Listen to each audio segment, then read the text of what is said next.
Chapitre 9. La dernière pomme.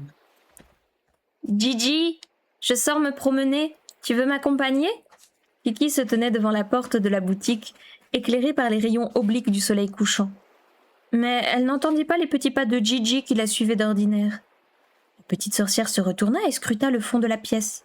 « Il est encore parti, » conclut-elle avec une moue boudeuse. « Tant pis, je ne l'inviterai plus. » Ces derniers temps, Gigi sortait s'amuser tout seul à la moindre occasion, sans rien lui dire.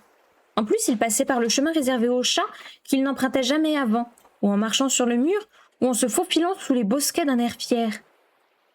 Il se comporte comme un chat normal. Kiki réprima le sentiment de tristesse qui commençait à l'envahir. « Allez, l'ami, emmène-moi quelque part en un éclair !» dit-elle à son balai en l'enfourchant. Or, le balai ne bougea pas. Son branchage pendouillait lamentablement et gratouillait le sol, comme s'il cherchait à lui dire que son vrai rôle consistait à faire le ménage. « Toi aussi? Tu vas te transformer en balai normal ?» Elle jeta un regard noir aux manches et le pointa vers le ciel avec force. Bzz, bzz, bzz. Il émit un bruit faible qui manquait d'énergie et se décida enfin à s'élever à 30 cm du sol. Il se mit nonchalamment en position pour viser plus haut dans le ciel, mais à l'instant où Kiki baissa sa garde, le branchage bascula et le balai faillit retomber. La petite sorcière arriva tant bien que mal à la tour de l'horloge. Ouf! Elle essuya son front transpirant avec le dessus de sa main et s'assit tout en haut de la tour. Le soleil couchant s'inclinait maintenant à l'ouest en direction du golfe de Corico. Le ciel tout autour se teintait de zinzoulins. Les lumières dans la ville s'allumèrent çà et là, mais les lueurs vives se brouillèrent devant ses yeux, comme si elles se dissolvaient dans l'eau. Kiki essuya rapidement le coin de ses yeux. Gigi est bizarre. Le balai est bizarre. Et on dirait que moi aussi je suis bizarre, chuchota-t-elle. Depuis qu'elle avait décidé de vivre en tant que sorcière à 10 ans passés, elle n'avait jamais répugné à voler dans le ciel sur son balai, et ce, même quand elle était très fatiguée. Voler en se faufilant dans le vent lui avait toujours paru si agréable. Elle adorait se trouver en hauteur, comme sur la tour où elle était assise, et aimait particulièrement admirer le paysage qui s'étendait à ses pieds depuis ce point de vue. Même si le panorama lui était familier, elle avait toujours l'impression qu'il recelait un je ne sais quoi de mystérieux et se sentait à chaque fois gagnée par la même excitation que lorsqu'elle ouvrait un cadeau.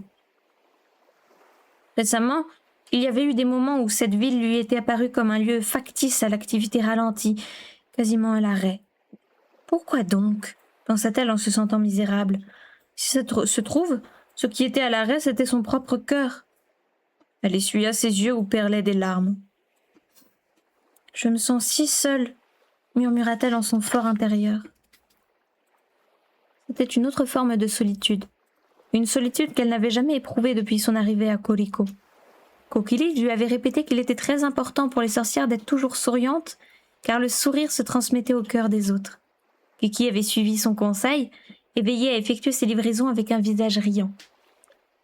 La petite sorcière ressentait du plaisir à livrer les colis et tout le bonheur et la tendresse qu'ils contenaient. Elle pensait même que les habitants de la ville l'avaient acceptée. Mais ce qu'elle avait livré de bon cœur avait parfois pu être mal intentionné. Peut-être était-elle devenue, sans le savoir, une sorcière coursière de mauvais augure. Dans ce cas, avait-elle encore le droit d'utiliser le pouvoir de voler dans le ciel, un don accordé uniquement aux sorcières? Les yeux brouillés de larmes, elle observa à nouveau la ville de Corico. C'était un paysage qu'elle connaissait par cœur. Combien de fois avait-elle survolé ce pont, ces chemins étroits et ces rangées d'arbres? Mais pour le moment, la ville lui paraissait si distante. L'inquiétude liée à la crainte de ne plus y avoir sa place aggrava sa solitude. Ne plus être une sorcière, ne plus voler. Abattue, Kiki colla sa joue contre le manche de son balai. « C'est vrai, c'est vrai, c'est vrai, c'est vrai !» Une voix s'éleva tout à coup derrière son dos. Kiki, qui avait manqué de tomber en sursautant, s'agrippa au sol d'une main. « C'est vrai que dans cette ville réside une mignonne petite sorcière !» Elle leva les yeux et aperçut l'homme qui prenait soin de l'horloge. Il adressa un sourire à Kiki, qui se dépêcha d'essuyer ses larmes, et s'assit à côté d'elle. « Merci encore pour ton aide l'année dernière, » dit-il avec un petit signe de tête. « Tu as sauvé le nouvel an, et nous t'en sommes tellement reconnaissants. Tu as utilisé d'incroyables pouvoirs, n'est-ce pas ?»« Non, Je n'ai que... répondit la jeune fille d'une voix faible, les yeux baissés. Depuis, le maire fait très attention à l'horloge. Il dit qu'il ne survivrait pas à la honte si elle venait de nouveau à tomber en panne durant son mandat. Bon, je le comprends. Cette tour fait la fierté de la ville.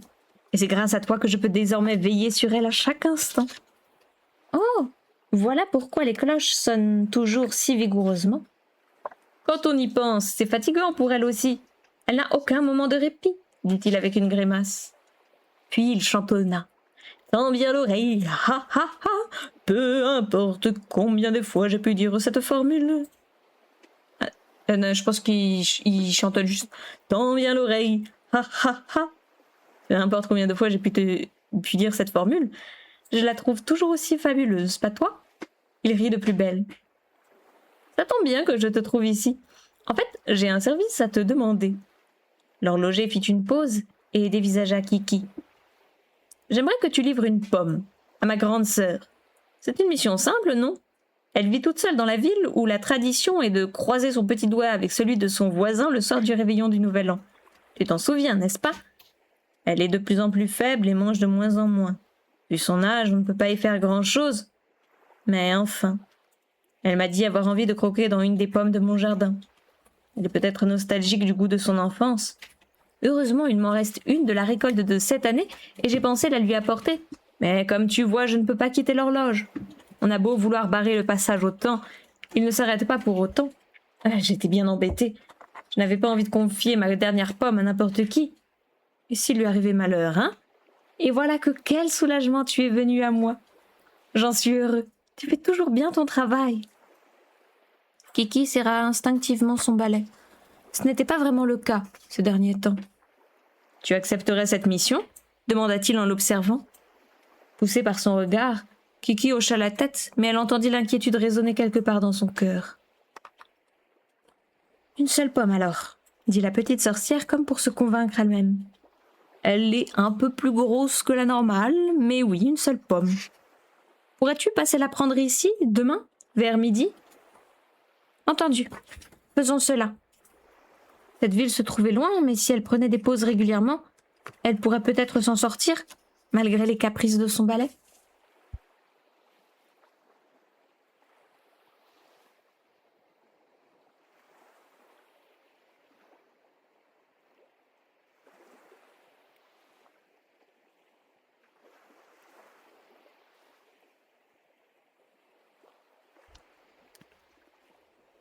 Et voilà toute l'histoire. À midi, je dois donc me rendre chez la sœur de l'horloger, à l'ouest, par-delà les 3 montagnes, dans la ville où on croise les petits doigts le soir du réveillon du Nouvel An. Tu viens avec moi? Demanda-t-elle à Gigi le lendemain matin, aussitôt réveillée. À midi? Désolé, j'ai quelque chose de prévu, répondit-il en faisant en sorte de ne pas croiser son regard. Quoi? Encore? Cria Kiki. Voir Gigi fuir son regard l'avait mise hors d'elle.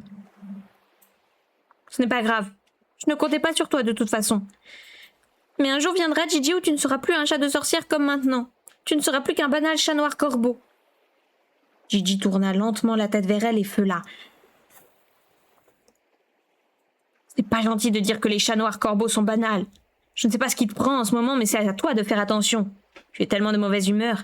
C'est toi qui vas finir par ne plus être une sorcière et n'être qu'une fille banale. Gigi se leva et partit sans attendre sa réponse. Le cœur de Kiki rata un battement. Elle fit la moue. Oui, peut-être qu'il aurait été préférable que je sois une fille normale, après tout, pensa-t-elle en observant sa queue qui se balançait.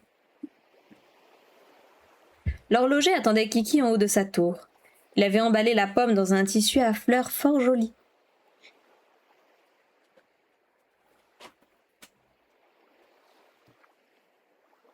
Le gros. Kiki regarda à travers le nœud et découvrit un fruit rouge et brillant qui dégageait un parfum suave. Ça va, gros. Ma grande sœur habite au numéro 2 de la ruelle Nijin. Je t'ai dessiné un plan, expliqua l'horloger. Kiki suspendit le paquet au manche de son balai. Eh bien, j'y vais, répondit-elle d'une voix pleine d'entrain. Elle s'envola. La condition du balai était un peu moins mauvaise qu'elle ne l'avait imaginé. Soulagée, la petite sorcière mit le cap sur l'ouest. La ville se trouvait par-delà les 3 montagnes. Le balai franchit la première montagne sans grande difficulté. de minuscules lumières vacillaient sur la mer qu'elle apercevait à l'horizon. Elle continua de voler en profitant du vent qui s'engouffrait entre les vallées. L'arrière du balai avait tendance à se relever. Peut-être parce que son ami, qui d'ordinaire était toujours assis sur le branchage, n'y était pas aujourd'hui. Elle réajusta la position du manche. Gigi ou non soit là, ça n'a aucune importance, grommela-t-elle. Les vagues au loin font des bêtises, le vent lui siffle tout près, et moi je fais des pirouettes sans les mains. La petite sorcière chantonnait. Elle inclina le manche de son balai en direction du sol et se mit dans la position du poirier. Le balai fit un tour complet. « Wouhou, je suis plutôt en forme !» Elle rit à gorge déployée.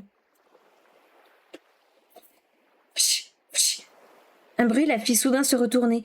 Kiki fit pivoter son corps pour mieux voir. « Oh non !» Une, puis deux brindilles s'échappèrent du branchage. Elle tendit la main pour les retenir, mais les branches commencèrent à s'envoler à toute vitesse, bien trop vite pour qu'elle ne pût les en empêcher. « Non, non, attendez !» Elle se retourna complètement sur le manche de son balai et chercha à les maintenir en place. Mais les brindilles s'envolaient une à une. On aurait cru qu'elle cherchait à fuir ses mains. Le balai perdait rapidement de l'altitude et finit par percuter le flanc de la seconde montagne. Un dernier grand bond, puis il s'immobilisa, et Kiki se cogna violemment les fesses. « Ouille !» La pomme s'échappa de son emballage et commença à rouler. Sans même reprendre son souffle, Kiki se lança à sa poursuite. Cette pomme était si précieuse. C'était la dernière de la récolte. C'était la pomme que la mamie, qui ne pouvait plus rien manger, attendait avec impatience. Mais la jeune fille ne pouvait rivaliser de vitesse face à un objet tout rond. Le fruit dévala la pente en ligne droite en direction de la rivière, se heurta à un rocher devant les yeux de Kiki, impuissante, et éclata comme un feu d'artifice. Elle regarda les morceaux se disperser dans la rivière.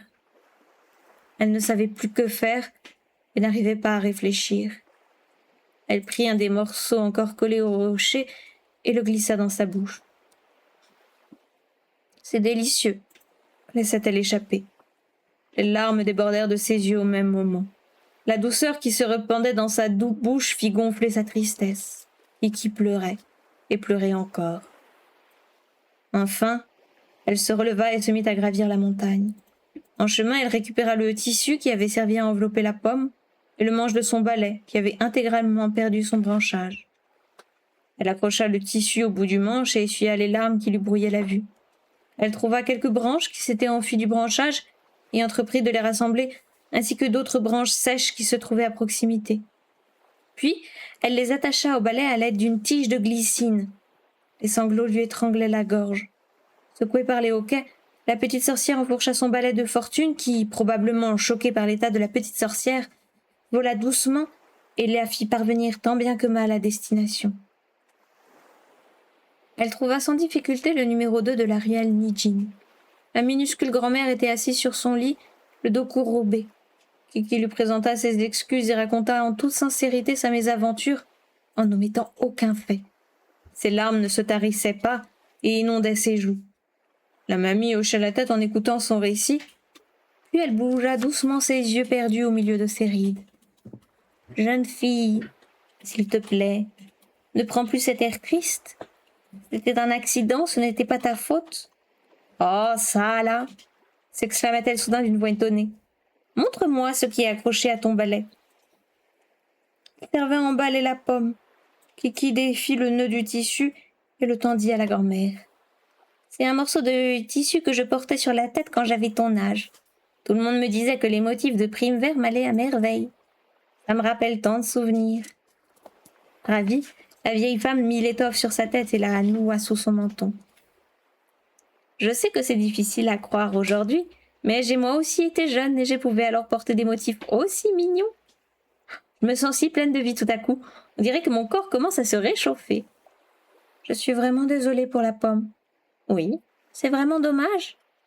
Vois-tu, jeune fille, je pensais mourir bientôt, mais je vais demander à la grande faucheuse d'attendre encore un peu.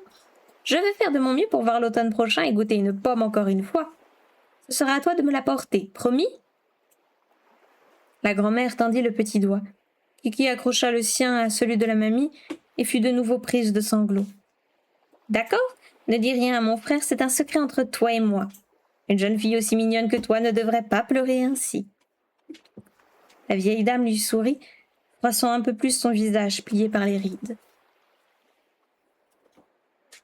À califourchon sur son balai dont les branches séchées se frottaient en émettant un bruit sinistre, Kiki versait des larmes, comme si elle se remémorait toute l'histoire. Pourquoi les choses avaient-elles tourné ainsi? Était-ce le fruit du hasard si son balai s'était cassé?